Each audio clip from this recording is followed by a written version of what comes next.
President Trump, speaking of the special counsel, he said he would 100% be willing to testify under oath about his interactions. Do you think that that is something that should go before Robert Mueller, the special counsel, or do you think it should go before Congress, or do you think both? The president should fully cooperate with the special counsel, and he's indicated that he will do so.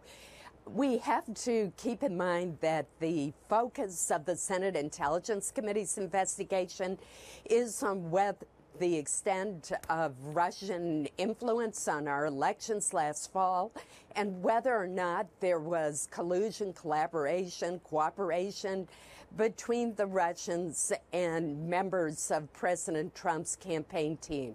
So there are two different investigations with two different emphases underway right now. Both are critical.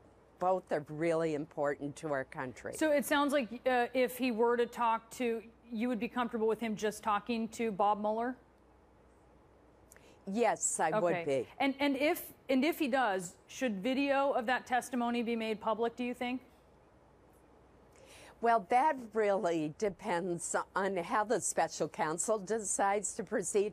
It would be unusual if in the midst of the investigation he were to release a video or a transcript of the investigation before the investigation is concluded.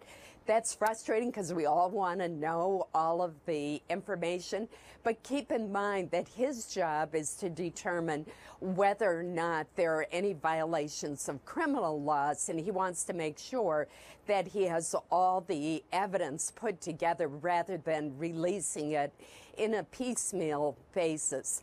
Our committee will release a public report at the end of our investigation, and we're proceeding. And I really commend the two leaders of our committee for what I thought was an excellent series of hearings last week.